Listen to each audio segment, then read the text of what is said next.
Bonjour et bienvenue sur Let's Go Digital, le podcast du MBA MCI, le MBA en marketing digital, communication et innovation de De Vinci Executive Education.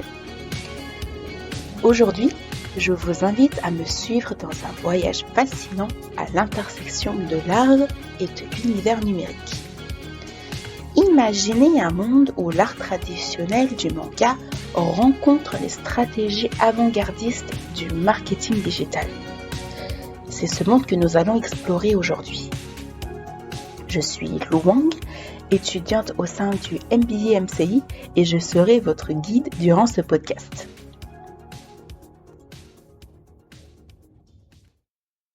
Cette histoire commence par une question qui résonnait dans ma tête. Comment les outils du marketing digital peuvent-ils être un vecteur de croissance et de pérennité pour les éditeurs de manga? En tant que fervente passionnée de manga et étudiante en marketing digital, cette question m'a conduite à rédiger une thèse intitulée « Comment les outils du marketing digital peuvent-ils aider les éditeurs de manga à développer leur stratégie et pérenniser leur activité en France ?» Laissez-moi vous raconter pourquoi ce sujet est si intéressant. Imaginez-vous au XIe siècle au Japon, où des rouleaux peints appelés emaki racontent des histoires à travers des séquences d'images et de textes.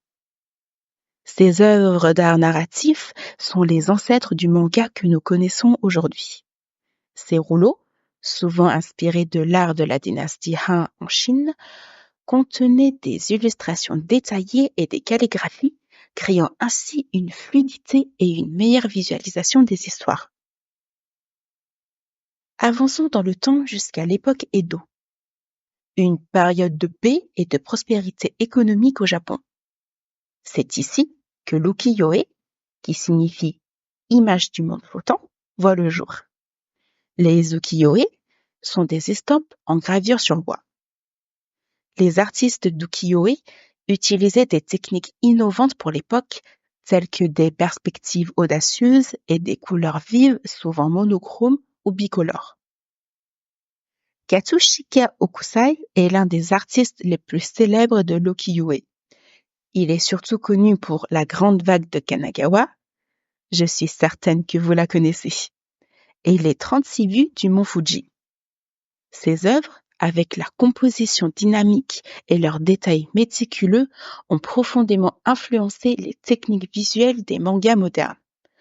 L'ukiyo-e, avec ses représentations stylisées et ses thèmes variés, a posé les bases de nombreuses conventions artistiques que l'on retrouve aujourd'hui dans le manga.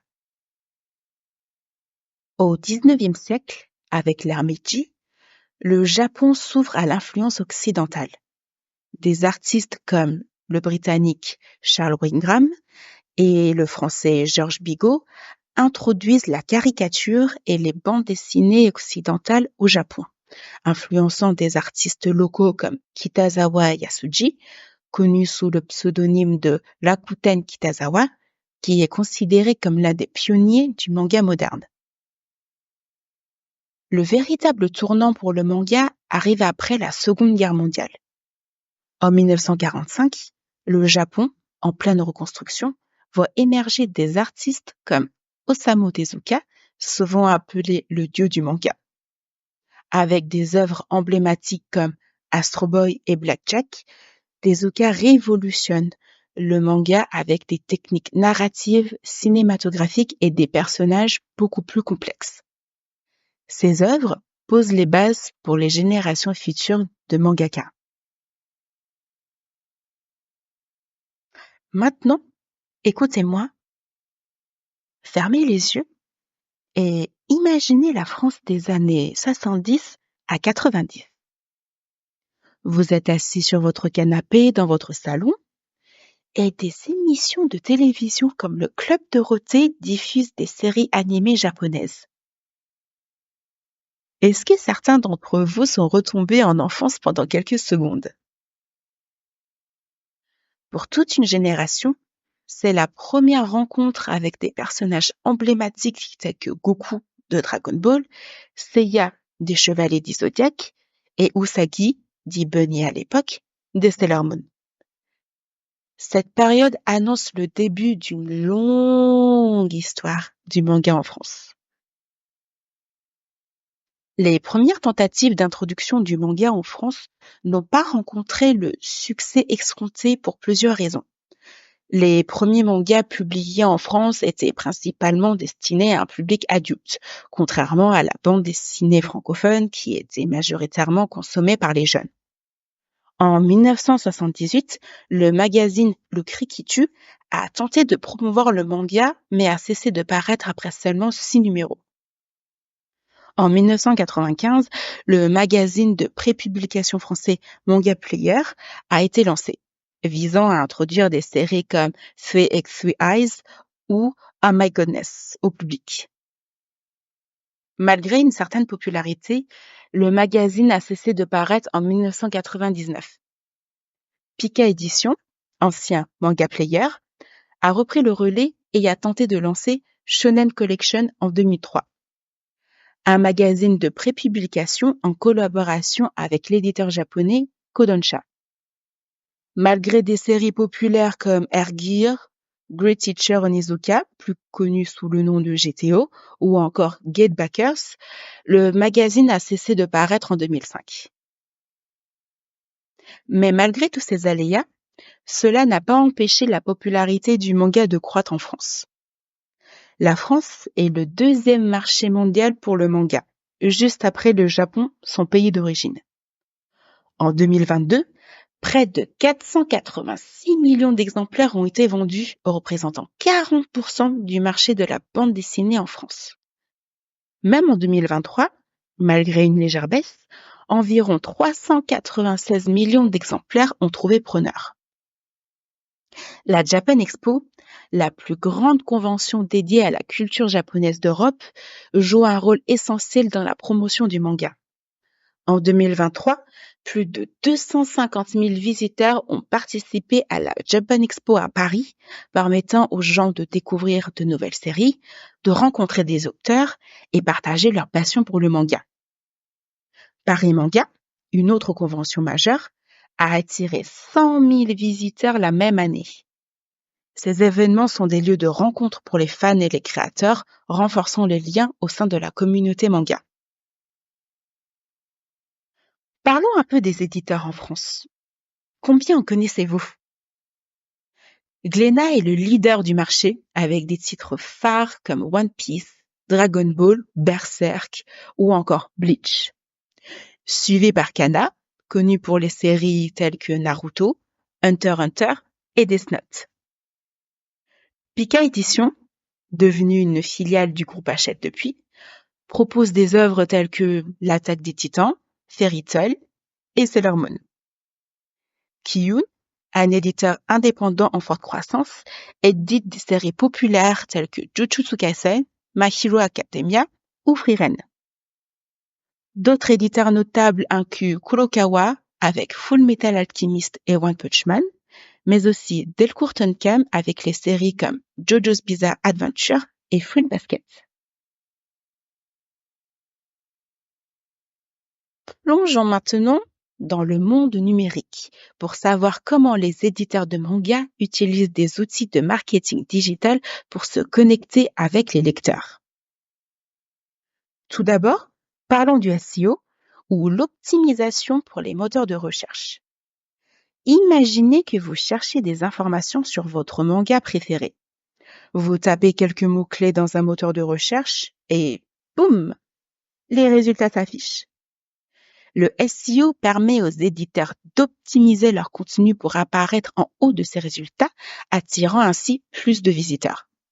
Des outils comme Google Search Console et SEMrush sont essentiels pour découvrir les mots-clés les plus recherchés et améliorer le classement des sites web des éditeurs. Ensuite, il y a le SIA, ou la publicité sur les moteurs de recherche. Pensez à ces annonces que vous voyez en haut des résultats de recherche. Oui, c'est du SIA. Par exemple, avec Google Ads, les éditeurs peuvent créer des campagnes publicitaires ciblées pour promouvoir leur manga, comme une annonce pour la sortie d'un nouveau volume de One Piece, par exemple. Cette annonce peut apparaître chaque fois qu'un utilisateur recherche des informations sur la série. Cela permet d'attirer immédiatement l'attention des fans potentiels et d'augmenter les ventes. Les réseaux sociaux sont un autre outil puissant. Visualiser les réseaux sociaux comme des places de marché animées où les éditeurs peuvent rencontrer les lecteurs. Par exemple, sur Instagram, les éditeurs peuvent publier des images catchy de nouvelles séries. TikTok, avec ses vidéos courtes et dynamiques, des teasers engageants. YouTube permet de publier des interviews d'auteurs et des bandes d'annonces commerciales. Twitch permet de faire des lives et interagir en direct avec les lecteurs. Les éditeurs peuvent utiliser des outils comme Buffer et Hootsuite pour planifier et publier régulièrement du contenu sur les réseaux sociaux, assurant ainsi une présence continue et engageante sur les réseaux. Enfin, l'analyse de données est cruciale pour comprendre les préférences des lecteurs et ajuster les stratégies en conséquence. Les outils d'analyse comme Google Analytics offrent des informations précieuses sur les habitudes des utilisateurs. Si les données montrent que les réels sur Instagram génèrent plus d'engagement que les shorts sur YouTube, il serait judicieux d'orienter plus de contenu vers cette plateforme. Mais il ne faut pas oublier l'impact révolutionnaire des intelligences artificielles dans le marketing digital. Les IA peuvent analyser de grandes quantités de données pour offrir des insights précieux et prédictifs. Par exemple, des outils comme ChatGPT ou Gemini peuvent aider à créer du contenu personnalisé et engageant pour les réseaux sociaux ou les sites web. Ils peuvent générer des descriptions de mangas, des résumés de chapitres et même des posts de blog, le tout optimisé pour le SEO. Les IA peuvent également être utilisées pour les services clients via des chatbots. Ces chatbots peuvent répondre instantanément aux questions des lecteurs, recommander des mangas basés sur leurs préférences utilisateurs et même aider à résoudre des problèmes techniques si besoin. Cela améliore l'expérience utilisateur et augmente la satisfaction des lecteurs. En conclusion, le marketing digital ouvre un monde de possibilités pour les éditeurs de mangas. En utilisant des techniques comme le SEO, le SIA, les réseaux sociaux ou encore l'intelligence artificielle, ils peuvent non seulement augmenter leur visibilité, mais aussi créer une relation plus forte et plus engageante avec leurs lecteurs. Le marché du manga en France est en constante évolution et les éditeurs doivent rester à l'avant-garde des tendances pour continuer à captiver leur public.